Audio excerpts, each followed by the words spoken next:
gotta tell somebody. This is the best thing I've ever seen. That. Let's talk about that.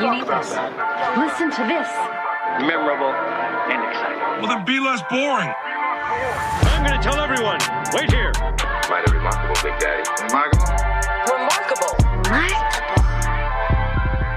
Welcome to Remarkable, a podcast for B2B marketers that deconstructs the most iconic moments in film, television, pop culture, and advertising for a single purpose: to give you, the B2B marketer, the same storytelling techniques that the pros use. In each episode, you will learn techniques from Hollywood, Pixar, Marvel, and beyond, from Spielberg's hands to yours, bringing remarkable content ideas to you every single week. I'm Ian Faison, CEO of Caspian Studios. This is Remarkable. This week, we're talking about B2B marketing lessons from Scott Galloway. We're raising a generation of men who are going to be increasingly psychotic and crazy. That was ugly. That is like, yeah, it's so depressing. What does healthy masculinity look like? Masculinity is an amazing thing. You shouldn't apologize for it. You should lean into it. But what does it mean? With the help of our special guest, VP of Marketing and Corporate Strategy at Verbit, Michael, how are you? Great. Thanks for having me. Wonderful having you on the show. Excited to dig into many things, marketing, content, brand, and beyond. But first, why the heck did you choose Scott Galloway to talk about today? Well, first of all, I really enjoy his stuff. So I'm an avid listener. I don't miss an episode. So I just think, it's the content I really enjoy on a weekly basis. So I think he does an excellent job. And I thought it would be interesting to pick it apart and figure out what makes it so interesting. And when you say his show, which one do you mean? So I listen to multiple shows that he has, and he's been expanding over time. So it started with Prof G, and then there's a Prof G Markets. Those are the two main ones I listen to. And then he has No Mercy, No Malice. And I know he's expanded into politics now. I haven't gotten to that one yet. And then he has Pivot. So a bunch of them. Zooming out. Tell us about your role at Verbit. Sure. So I got to Verbit like 2.5 years ago. I came from a bit of a maybe non-standard marketing background. So I spent years in strategy and executive account management before getting into marketing. And yeah, I'm really enjoying my time at Verbit. It's been a wild ride. I mean, it's like a late stage startup, I guess, or a scale up, you would call it today. Double unicorn, doing really exciting stuff, but also changing all the time as the market has evolved. So it's really been like a roller coaster since I started there. And who are your customers? Who are you marketing to? So Verbit it's mostly known for transcription and captioning. And we do that for, universities, media companies, lawyers, attorneys.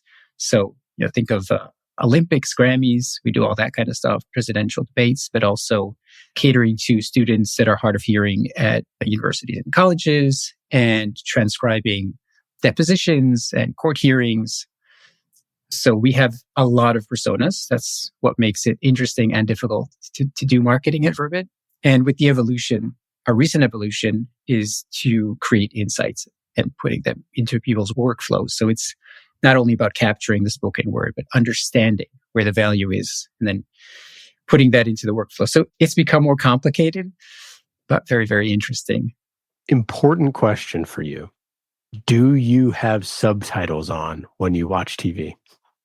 100%. Yeah. So, I mean, I did not grow up in this country. I grew up in Israel, and I grew up watching subtitles on everything. So I think there's a cultural aspect to that. And ever since, I've always had captions on everything, even, regardless of the language. And I think that today, everybody's watching that way for most people. We know definitely the younger generation are all watching it with captions on, whether it's because they have the volume off or they've gotten used to it. Meredith, do you watch with captions on? Depends on what it is, and depends on if I'm doing other things at the same time. That is Meredith O'Neill, our amazing producer extraordinaire. Big device, little device? Big device, especially since we talked about Bad Sisters on a previous episode recently, where they have strong accents. It helps me understand a lot better. So sometimes, yeah. I find that's a cheat sheet also, right? Because sometimes, they have the volume. I mean, whether it's things that you don't necessarily hear, but you see it written out. It's like mumbling or something happening in the background, even if it's something that they're not saying. It's just like a sound effect, atmospherics. Everything on my phone, maybe not everything, but most things on my phone, I listen like sound off, subtitles, all that stuff, like for sure. Big screens, I usually watch it off. When I watch TV, I'm sort of like fully immersed in the zone where like, I'm like, no thing's on around me, dark. Usually it's past 11 p.m., just me at the end of the TV, and like, that's it. And going like moderately loud volume. But I have a 3-year-old, and there's many times over the past 3 years where I have not been able to do that and have to have subtitles on. But gosh, it's just so funny. Like, it's just such a personal preference. And anyways, I just bring it up because of how important, I think if you were to just like go back 20 years from now, the idea that like all of your shows, you could have these amazing subtitles is like very transformative. And transcription is like so important. I mean, obviously from an accessibility standpoint, but also from a user experience standpoint. So anyways, just cool stuff that y'all are doing. Yeah, especially with more content that's not originally in English coming on, or, bilingual content. I mean, even if you watch Saturday Night Live, some of the things will be in Spanish or in Spanglish. And then having captions on really help. Meredith, who the heck is Prof G? So Prof G is Scott Galloway. He does a ton of stuff. He's a speaker. He's an author. He's a professor of marketing at NYU Stern School of Business. He has a blog, a newsletter. He has at least 4 podcasts, which he just puts out so much content. So there's the Prof G Pod, A Conversation with Scott Galloway, Prof G Markets, and more. And he's been named among the world's 50 best business school professors and has founded a bunch of firms, including L2, Red Envelope, and Profit. And so looking into him, like what I think really works well for him is that he's super provocative and raw. He is sort of unapologetically himself. And I think he has like a really strong personal brand. And his real focus is on how to be an effective marketer in this fast changing digital landscape. The sun has passed midday on traditional brand. Don Draper's been drawn and quartered. This notion you can have a mediocre product and instill it with great emotion and just sell a lot of it, that's done. That's over. Before I go further, I would also caveat that I feel like a lot of what he says is about B2C marketing specifically, but I think a lot of it does translate to B2B marketing. But he basically says like we're moving away from traditional marketing, which he says is like sort of focused on brand building, ads, and sort of the pre-purchase phase of the customer lifecycle. What do the companies that have added over $100 billion in value in the last decade have in common? They don't advertise. People are watching fewer ads. And one thing he said that I thought was really interesting was he said that ads are a tax that the poor and technologically illiterate have to pay. So I thought that was super interesting. But he says like now marketing is focused on the sort of purchasing and post-purchasing phase. And so he says effective content marketing aims to really create an emotional connection with your audience. If you have a truly better product, people will talk about it online and word will get out. And to even create like a community or ecosystem around your product. And I thought about this. I was like, oh yeah, like Peloton does this, where they not only make their product, the Peloton bike, but they also offer classes. There's a social aspect. And I've been in like Peloton yoga classes where the coaches can shout out participants in real time. So they'll be like, hey, great job. I see you're doing such and such a thing. And there's a real like social aspect to it, which I love. And there's this ecosystem of coaches and participants.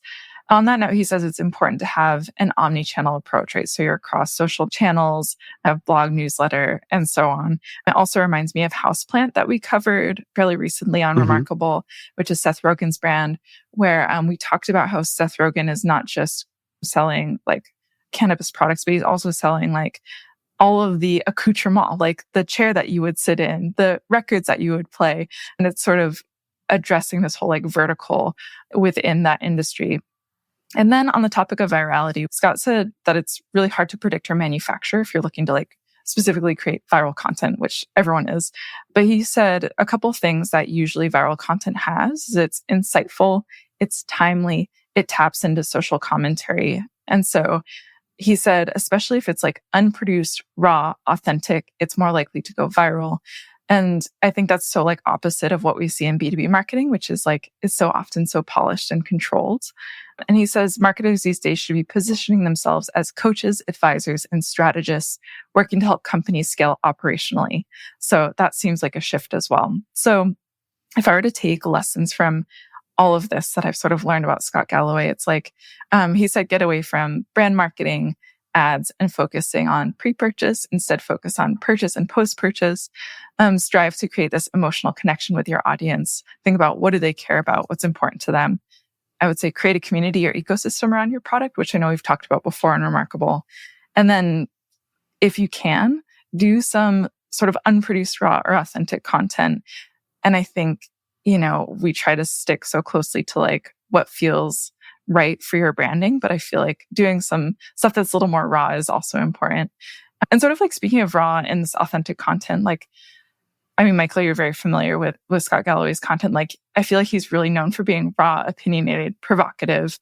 And my feeling is that it's like a bit easier for Scott because it's him as a person. It's not him speaking for a bigger brand. And so I'm wondering if you could talk maybe a little bit about how B2B marketers could be more raw and authentic, how they could take sort of a lesson from that. I mean, I think what works for him is he's kind of figured out the puzzle pieces of what he brings to the table, right? So he goes all in because he's got it figured out. He's like, I know that this is who I am. I have all these pieces of, what brought me to this page. He also talks about it a lot. And I'm interested in, you kind of laid out what he talks about marketing. When you listen to his podcast, he rarely even talks about marketing. Like in Prof G itself, he's talking about business, he's talking about tech, he's talking about things that are happening. And marketing is kind of woven in. Sometimes you don't even pay attention to it. So I think what works for him is that he figured out these pieces, and then he can allow himself to be all out and go full on everything. And I think that's one of the main lessons that I take from Scott is if you figure out your unique puzzle, then you can go all in and be raw, because it's just like bring that thing that it's something whole. You don't have to figure it out. You don't have to try to be anything. You're not going out on a limb. You're bringing that puzzle that you figured out, and then you can allow yourself to be real. And I think that's the main lesson I take. I think as marketers, we tend to be so guarded. Many times, we're testing things out. We're constantly testing, right? Let's try this, let's try that. And we take the safe route a lot of times. We follow the playbook. We use the regular channels. We say things that we think we're supposed to be saying and, things that we can measure.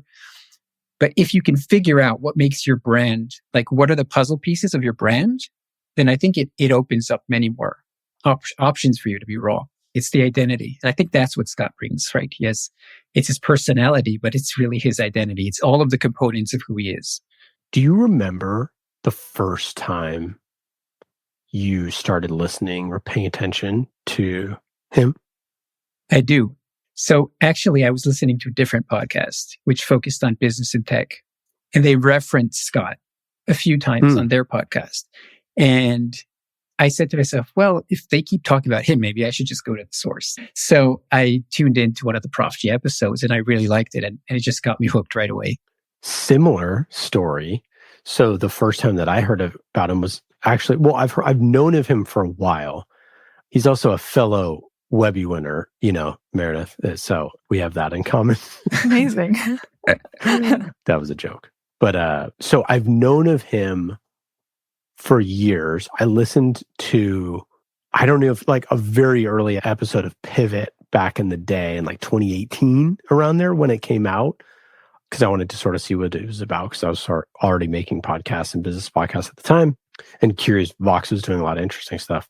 Anywho, so like I'd heard of him, apparently by then. Then flash forward to, a couple months ago, and he was on one of the podcasts that I listened to.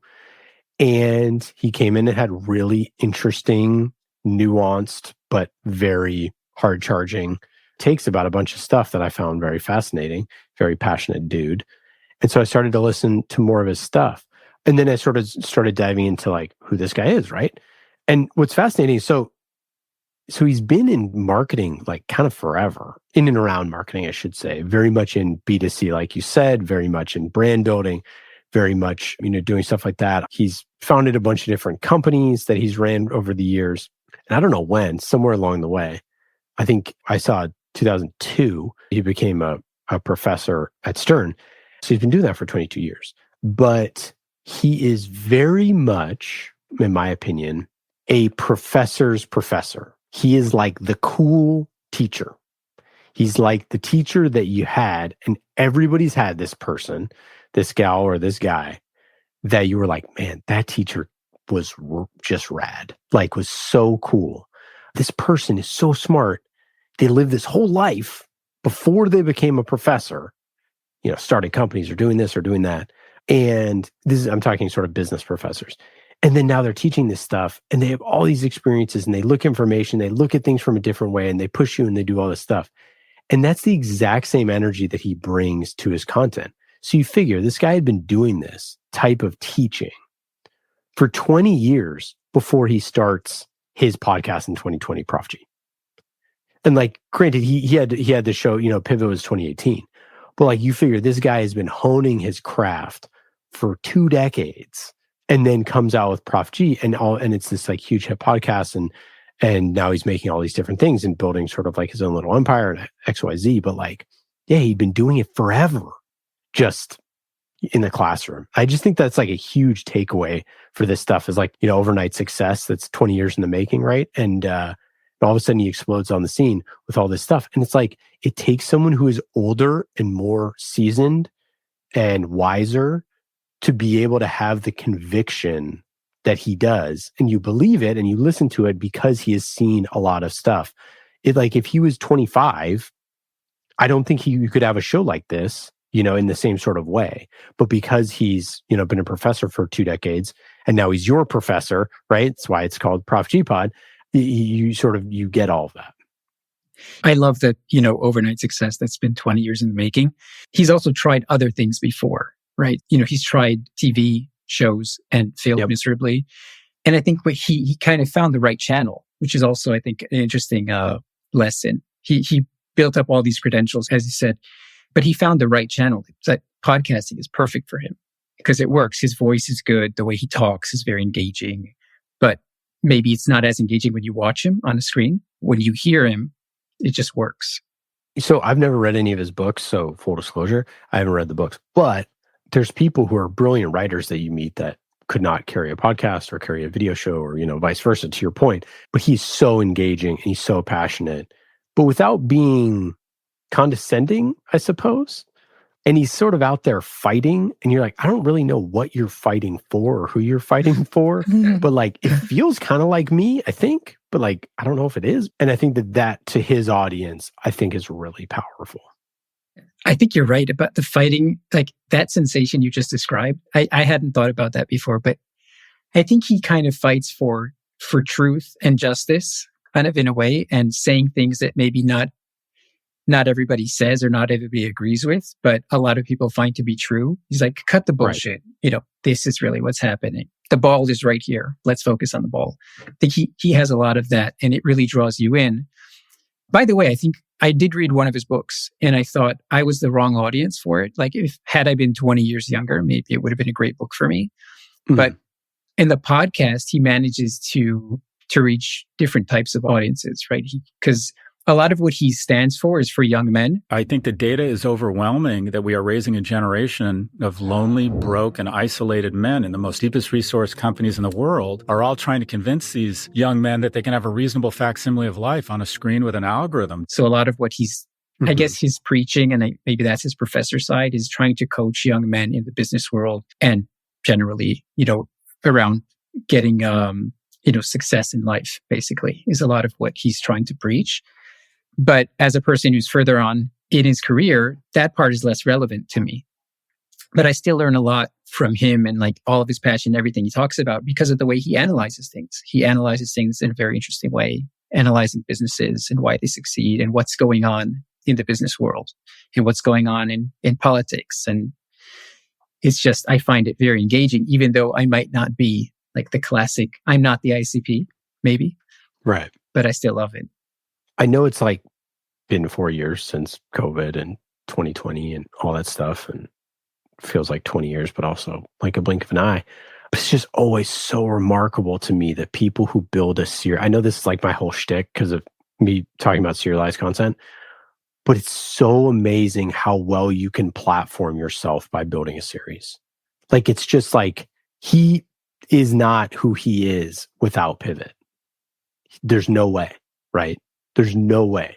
And like, that was funded and sourced by Vox to create this show. Maybe he would be even more successful. Who knows? But he wouldn't be who he was today without that show. And he wouldn't be who he was today without his podcast that he launched in 2020. And that's so fascinating to me. That is like very new, right? Like, this is not something that you could have done 20 years ago. You couldn't have just, or 10 years ago, you couldn't just walk onto a radio show and be like, hey, I want a radio show. And you could have started a podcast in theory. But I just think it's so interesting. He speaks with so much more authority, in my opinion, because he has these platforms that he has built and continues to build more. If he was just an author and just a professor, you just don't wield anywhere near of the control. But he has a loyal, audience that pays attention to what he says and can access him sort of, whenever they want. I know it's just like, rinse and repeat with this stuff, but it's just so powerful building shows. It's so incredibly powerful, and it continues to be very powerful. Yeah. And I think it feeds off of each other, right? When you have one success, it's easier to extend it into something else and start something new. You already have your audience and you're like, hey, the audience likes this show. Now I can talk about something else and drag a big portion of my audience to the next thing and just keep expanding. And I think that's what he's doing, right? He started with Pivot, right? And then he started his own thing with Prof G. And since then, he's already, I think, started 3 other podcasts. He just launched something now for this election called Crazy Moderates or something like that. Haven't listened to it yet, but it's easy. Raging Moderates. There you go. Raging Moderates, right? So, I mean, yeah, you have your audience. They're going to follow you. What is the primary utility that you use his shows for? That's a great question. I mean, coming from strategy, I don't know if you know, there's the famous, what do you buy a milkshake for? What's the job to be done?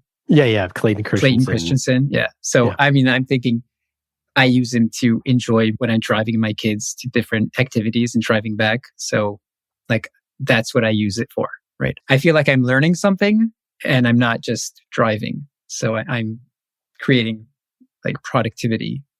But if I take it one level deeper, I feel like it's like a cross between getting the news almost of things that I care about, but through somebody very smart who's telling it to me in a way that, gives it, perspective, right? So it's not just finding out what happened, but somebody's already curated it for me and said, you know what, here are the interesting things you should be aware of, and here's why.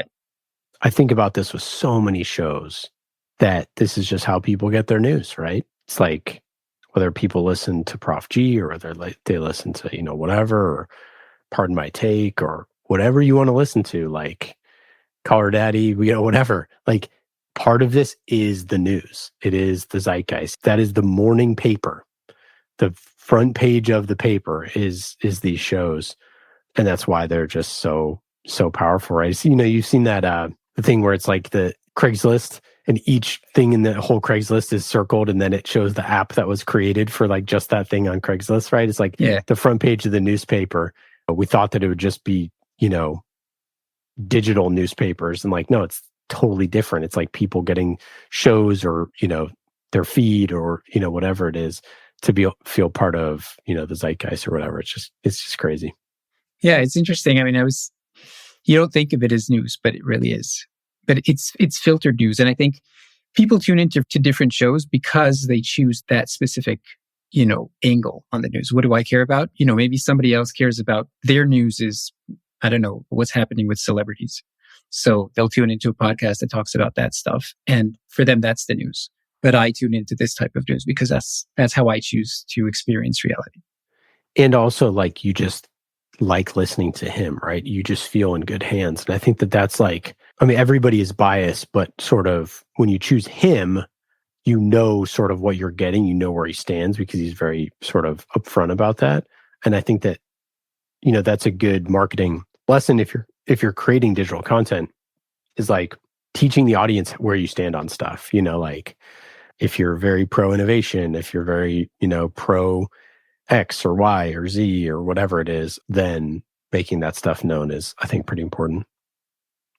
What other marketing takeaways from Prof G? I think finding the channels is like finding the right channel is a big takeaway for me. So, we mentioned before how he's been on different things, and obviously he found success in other ways, right? He didn't start succeeding on a podcast, but I think success as like an influencer on what's, I think that's what he's really trying to be. He loves expressing his opinion, and he needs the feedback from, the crowd, the public, that, okay, your opinion is important. And I think he succeeded when he found the right channel. So that, I think that's something that I have examples from what we're doing at Verbit as well that we can discuss, but it's figuring out what's the right channel for you. Everybody has the standard channels of, paid ads and events and SEO and whatever it is, but finding a channel that you can meet your audience in a way that maximizes your impact because you figured out your puzzle, right? You figured out who you are and something that might be unique. Maybe it's a channel that doesn't exist for anybody else. So I think, Scott really hit it on the nose with, it's not just choosing the channel of the podcast, it's how he does it, but it's finding out that that's the way he can influence the most. And I think another thing that, we touched on this already, but it's being bold. So going all in on something, I think that's another thing that I definitely take from Scott, where because he has so much conviction and so much belief in doing what he does, he can really go all out, and Meredith, you mentioned being raw and everything. So I think going back to that, it's definitely a lesson that I take from the way he does his stuff. He is good at being raw and bold without being hot takey. I feel like that's a key differentiator. He's not like trying to get takes out. And like, this is like why, this is why these type of shows work so well, is because it's not the time slot. You know what I mean? You're not trying to just like pull a clip and put it on social and try to get the, the hottest take you possibly can and scorch the earth with it, because that's for some reason like strangely makes humans feel good, and I don't know why. But it's like not about that, for him. Whereas like he really is, believing the things that he's saying, and when he's bold about it, he's very confident about it. And that'd be like, again, I don't know anything, so he might be too over the top, or he might not be, or he might be, doing too much, performative theater. I don't know. I can't judge that, but to me, it doesn't feel hot takey, and I think that if you were going in that direction for hot takes, you got to really go in that direction. Otherwise, that's a tightrope. I love that, because I feel like so many times, people have a hot takey like headline to get you in, but then there's nothing else, right? All of the content that you wanted to consume is in the title, and everything else is meaningless. It happens so often, right? You just got the punchline right at the beginning or before the beginning in the ad, and then there's nothing there left when you actually hear them deliver the content. And with Scott, I feel like it's not that. He does have his like punchlines that he'll repeat. He has like these, like slogans, if you will, that he'll pepper into different things, but it doesn't feel that way when you hear it. It's always very natural. And I'm never disappointed whenever I tune in. I always feel like it was worth my time. I came for value, and it consistently delivers value. It's always interesting. There's always substance behind, the title. Are you caught up with his section school? No. Okay. So he started basically a digital school that has programs. So there's like the AI mini MBA, marketing mini MBA, advanced AI crash course, stuff like that. And a little AI academy. Apparently raised like $30 million for this. No small feat. And probably similar-ish to like, Scott or Seth Godin's Alt MBA or whatever. But basically it's sort of like for managers. So it says, on the website, 10 years ago, you would have gotten the MBA. Today, you need something faster, more relevant, and never out of date. So anywho, sort of like the new business school. And there's a lot of different versions of this, and they're probably all good or bad in their own ways.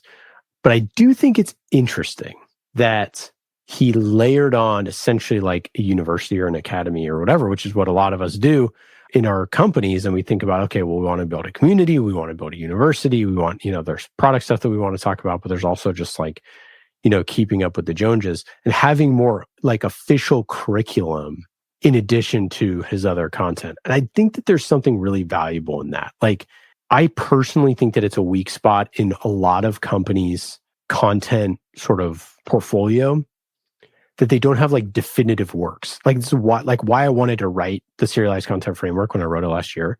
So I was like, I have all these thoughts that I feel at this moment in time, like this is how you should be thinking about stuff. And Hollywood thinks about series. We should be thinking about series. Series are really powerful. Like, I want to get all of my thoughts in there, and whatever it comes out. And, the book is like 69 pages, right? But I think that there's power in definitive work to say, hey, I'm going to do all the work for you, all the things that you want to learn about Prof G of like business and leadership and this and that and marketing or whatever. It's like, I have that all for you. It's $500. It takes 1 week and you can go learn it. And I know that this isn't like rocket science, but I think that that's like something that people don't necessarily do. Like, companies don't necessarily do in their content. It's just like, yeah, we have all this stuff all over our website. There's a million things that you could tap in on. But like, if you're going to start somewhere, like, this is the definitive way that we think about blank if you want to do it. And I think that's like, you can tell the way that he has built his little media property, his little portfolio, that it was a clear gap. And of course, he built that. Yeah, I think the struggle for me is it works well when you have a very specific, customer persona, right? When you have one persona where you can be kind of the Bible or the manual for anybody who's in that specific role. Once your business is relevant to, multiple personas, it starts getting more complicated. So how do you build that manual that would be relevant? Like, do you build 10 manuals because you have 10 personas? Or do you focus on, a key one that you want to kind of set yourself up as the leader in that, and everybody else kind of fits into it somehow?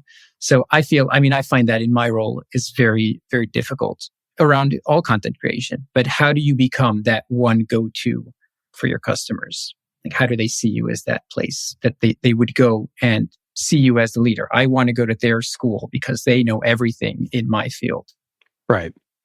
This is why, like, I really think, about niching down and about like this short shows and moonshot sort of positioning is like, you want to create stuff that your people can tap into for a minute or two.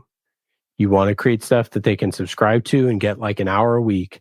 And then you want stuff that's like definitive and could be viral and could be binge-worthy is really what you want.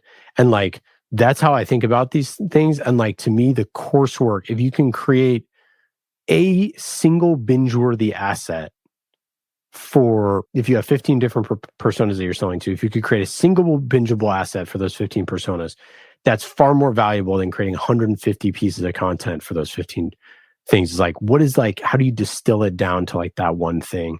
And at least you win that hour or that week or that whatever. Easier said than done, to your point, but yeah, and it's so hard. It's so hard, right? We started in accessibility. So we set up, we had this great idea. Let's set up an accessibility hub. It'll be a place where anybody who's into accessibility will go to learn about accessibility. But then you run into a problem of, okay, hold on. There are people who are, our customers already know about accessibility. So what do they need to learn? So if you're new in accessibility, you need kind of the 101. Maybe you're new in your role. You just got responsibility over something and you need to figure it out. You need one type of content. But then if you've been in the business for 20 years, what do you need to learn? So, and then executing that not only on, what is the substance, but actually doing a good job at it, making it engaging, making it entertaining, making it valuable for them. It's hard. Yeah, it's incredibly hard. And then also, helping them skate to where the puck is going versus where things are at right now, right? Where it's like, but that's where, you talked about being bold and like having conviction is like, whenever someone's like, hey, do we need another podcast or do we need another whatever? Do we need another book? It's like, no, of course we don't. But because the world changes every minute, what was published a week ago is now no longer potentially relevant, right? So it's like, your job as a brand is to reach forward into the future and say, I think that based off of what we know, what we're saying on our proprietary information and what our customers are saying, what people we've been talking to, I think that this is where the world is going. It's why we even built our product in the first place, because the world is going there. Like, everything is going to be transcribed someday, right? Like, it's unequivocally true. We know that the future is that, right? Whether or not Verbit is the one who wins it is what you're trying to convince people, right? And I, of course, think it is going to be the case. But like, that's the thing. It's like, you need the backward-looking content, the stuff that's like topical news, and then the stuff leaning forward and say, hey, this is how we think the future is going to go. Yes. I mean, I love that because, I feel that it's so relevant to what we're doing now. I mean, we have this technology to transcribe, and, we were so excited about launching it, and we just named it this year. We realized that we needed to reposition with everybody coming in with generative AI. But interesting story. I was at a conference and I heard somebody walking by and they were like, oh, this is GPT. Like, basically, disqualifying it as, oh, it's a wrapper kind of company because everybody can do it now. And it dawned on me, I was like, wait a minute, we've been in AI for 8 years. It's always been AI. But now suddenly, because everybody's AI, it's like, okay, it's not special anymore. So we had to rethink, how do we talk about ourselves? And I realized we need to name our technology so that people understand that this is real tech. It's not GPT. No, this is something that's been worked on for years, developed. So we named it Captivate. And then we had this whole campaign around Captivate and, how do people use it? But that was only where the puck is to what you're, describing. And the next phase was, how do we transform the company? And how do we talk to our customers in a way like, we know that right now you just need to transcribe everything. And you're going to probably want to transcribe everything, to your point, right? Not only what you have to, but what are you going to do with it afterwards? Let me tell you where the puck is going to be. And that became, the next big thing for us. So how do we tell our customers, you know what? You can do so much with your content. It starts with capturing it accurately. But don't you want to know what it means? Don't you want to know like where the value is in this interaction? What are you even talking about? Why are you having this meeting? Why are you communicating? There's a reason for it. We can help you with that. Maybe you're not ready for it yet, but just so you know, we can tell you where the value is and we can put it where you need it. So it creates a whole different kind of dialogue with your customers because you can lead the way. You can show them, hey, this is where you want to be and I can help you get there. I love that. Digging in a little bit further into Verbit and how you think about content, do you sort of zoom out, have like a strategy that you employ as it relates to thinking about content and brand as part of your overall marketing go-to-market? Yeah, I mean, we went through, first of all, the whole brand aspect, we invested a lot in over the last year because we realized there's something about just, being kind of a utility of captioning versus something more. And we went into a whole process of figuring out what are we actually doing for our customers. It's not about, writing it down was yesterday's news, but we can really, and what we eventually got to was we can make words work. That was like, we landed on that and we were like, you know what? That's what we can do for our customers. We can make it work for them. So we went through this whole, I wouldn't call it like a rebrand, but it's more repositioning and, getting a different message out there to saying, we can make the words work for you. We can help you be not only, write down what you're doing, but actually make it actionable. That's the difference. So you can say, you're going to be much more effective. So we went into a whole branding process around that and marketing it. And then with content, and this ties into everything we've been talking about. We're like, how do we communicate with our customers? What's our content strategy? And we realized that it was almost like a subconscious decision of, we're just going to make it real. We talk about what we're doing. We're giving customers like real things that they can work with. All of our blog posts are, real content that we think that they're going to be interesting for our customers. It's not optimized for, word search or something like that. It's real stuff. And we have real people in it. So the videos have our people in them. Even the voiceover is somebody on my team. He does all the narrating. It's like all of our videos. So we're a customer, right? So it's all real stuff. And I think, I'm seeing it work. It's hard to measure. I know it's always a big deal. How do you measure the ROI on content?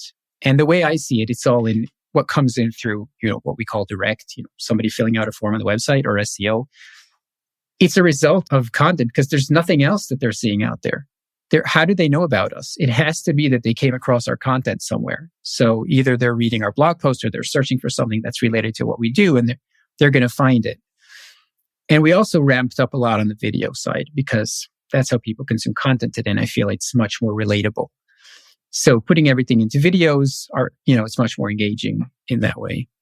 Yeah. I know that that's true on the video side, but for some reason, like if you were to go and do an audit of the average company, how much video are they putting out versus how much other stuff? Like it's still disproportionate for how much people are consuming video. So yeah, how did you make that investment? How did you think about making it? Well, it's much harder to create video than to write a blog, right? I mean, you need more people involved. It takes more time. You have editing. You need to have designers and video editors, and you have to storyboard it, and you sometimes have to film it, or it's a lot of work. Yep. So it's much harder to create videos. And what we've gotten to is we have a relatively cheap way of doing it because we have an in-house, I brought in a junior person because I wanted somebody that would speak the language of social much better, right? So I brought in somebody younger with different ideas than I had. I was like, I need somebody who's going to bring in completely new ideas and do it in a different way. And then we have editors in the Philippines that can do great work, but are much cheaper than, employing people here in the States. And that process has really helped us kind of streamline the video production. And then if you're not filming, it also makes things easier, right? So if you're using different elements of animation, you can much more quickly create a video rather than sending out a crew to film stuff. But we also do that. One, and I think that what's so interesting there is finding the right mix, right? Of how much are you filming, how much are you, going on site, how much are you not? What's interesting too is there's kind of no limit to the amount of videos that you could do. I mean, I've found this with our content. I'm we're a fraction of the size of, company like yours, right? But I'm by the time we just get done with the amount of videos that we want to do, that stuff's old now anyways. We got to do a new batch, right? The customer that we interviewed, that was 2 years ago, and we got to redo that customer interview. And they've actually done XYZ. It's this never ending conveyor belt. But I just feel like the vast majority of companies are not equipped to do it. They just don't have the team. And it's usually one or two video people that are just so swamped. Yeah, I think part of it is, so how do you create content that you can reuse, right? You need to be smart about what kind of content it is so that if you need to change something, it's possible. You use very similar footage to create a different video, so it streamlines it. And obviously everybody's looking at generative AI now, so the dream now is that you never have to film anything anymore because you can just create everything with AI. So you'll be able to change everything endlessly. And I think that is where the industry is going. It's going to be much easier. I mean, voice is already easy to create, right? We also have dubbing services and stuff like that. So we can create any voice we want with AI today. So you put in the text and it reads it to you. So that stuff is getting much easier. And I think eventually, nobody's going to be hiring actors anymore. Or not nobody, but rarely. You mean voice actors to do voiceover for it? Not even voice. I mean, yes, for sure. That's already happening. So there's still differences, and you still get some sense of authenticity when you have a real person, but the line is blurring. So for voice acting, it's already something you can do. But I think even for acting, right, visual acting, you can have AI actors. It's not there yet, but we're getting close to that. Yeah, I mean, I would push back super hard on that piece. And so this is just my take on it, that I think that there is going to be a world in the not too distant future where whether it's with blockchain or whatever, where we are stamped with, where there's some type of authenticity of the thing that you're seeing. And I think that there's an amount of a real human making real decisions, doing a real thing, whether it's recorded or otherwise, that whether it's as silly as someone throwing a basketball over their house and making it in their basketball hoop, or the next season of Mandalorian, I think that there's going to be a demarcation of those types of things. And I think that I don't think it's either or. I think it's a both and. Yeah, I agree. And I think that people care about authenticity. Great example. I just got an email yesterday. Cold emails, right? I never even pay attention to them. But this email got my attention. And I think the reason it was a very personalized cold email. The person obviously did very, excellent research. They knew what I cared about. It was very localized. They referenced where I live and guessed like what, a sports team that I'm interested in, that game that's happening today, right? It was very, very personalized. So I was amazed, right? It got my attention. And I was trying to figure out, why did I even read this email when usually I just could glaze over these emails? And it was actually the second email from this person, so I didn't notice the first one. And I realized that I care. I'm asking myself when I look at an email, is this an automated email or not? Yep. Oh, me too. Yeah, right. For sure. If I think it's automated, I will not give it a second glance. 100%. But when I realized this was real, that's what got my attention. So I agree with you that authenticity is important, and people will pay attention when they think that it's real. So if it's obviously not real, and if there's a stamp saying, hey, this isn't real, you need to use it in a different way, because then the question is, does it matter if it's real in this situation? I mean, if something's animated and it's getting across a message, do you care that it's not a real person? No, because it's not trying to be a real person. So it's okay. The problem is when it's trying to be a real person and it isn't. So I think it really depends on the type of message that you're trying to get across, the type of medium that you're using. I'll just say one more thing on video creation, on how to scale it. Something that I find that's working for us is, instead of sending crews to different places, we'll hire local crews wherever the thing is. So like sometimes we'll want to film customers at an event or something like that, or a customer story. So we'll send them all the references. We'll tell them what we want. We'll have the directing kind of be remote, but the actual crew is local, and it really helps on cutting costs, and you can create many more videos that way. It's just so hard though. I totally agree with you. I look at all this stuff and think about it all and trying to work through the maze myself, but it is so hard to keep quality and consistency when you're taping together a bunch of stuff. And gosh, I told myself a decade ago that the number one rule is always look in the camera, right? And you just can't do that. Oh man, I don't know. It's so tough. I don't know the right answer, but it's just like speed and quality and it's like, what's the adage? Is like, you can only be two of three, like fast, cheap, and good, right? It's like, you got to pick two. Yeah, I think it's about minimizing the variables. You can't have everything be a variable.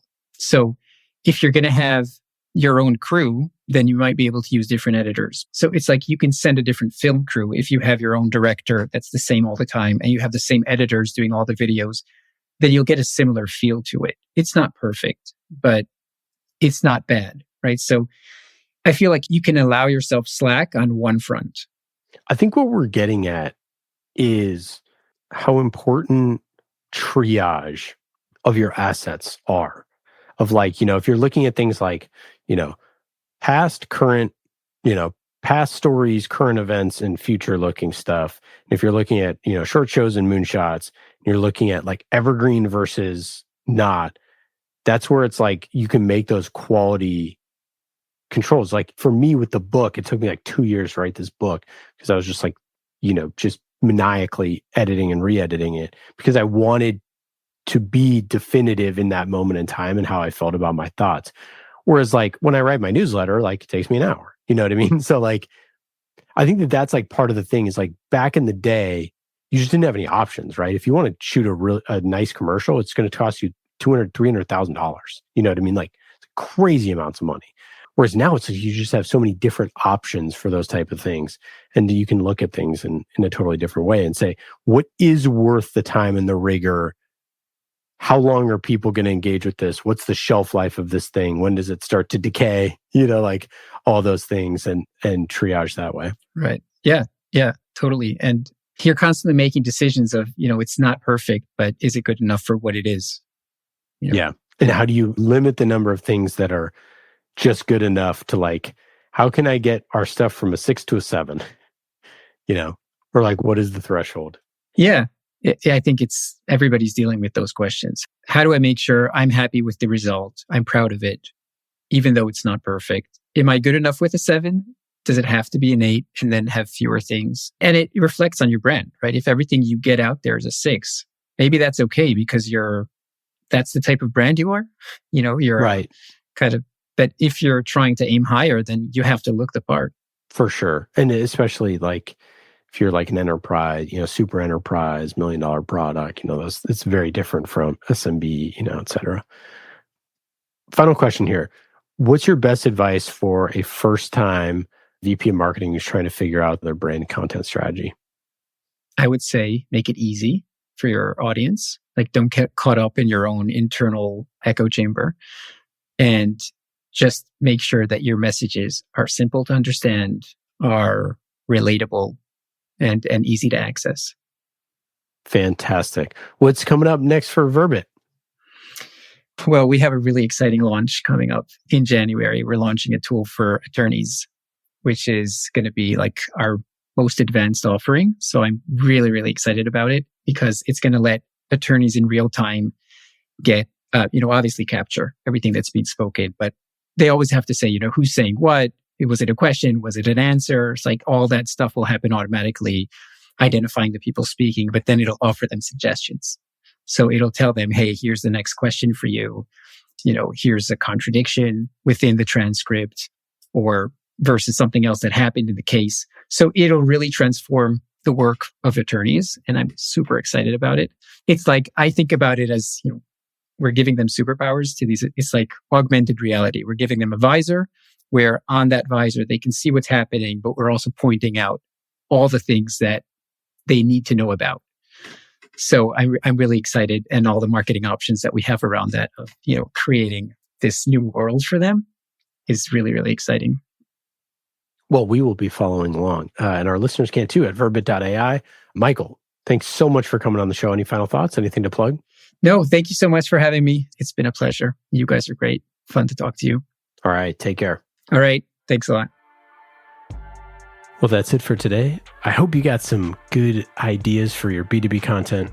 Thank you for listening to Remarkable. I'm Ian Faison, CEO of Caspian Studios. Remarkable is created by the team at Caspian Studios, B2B podcast as a service.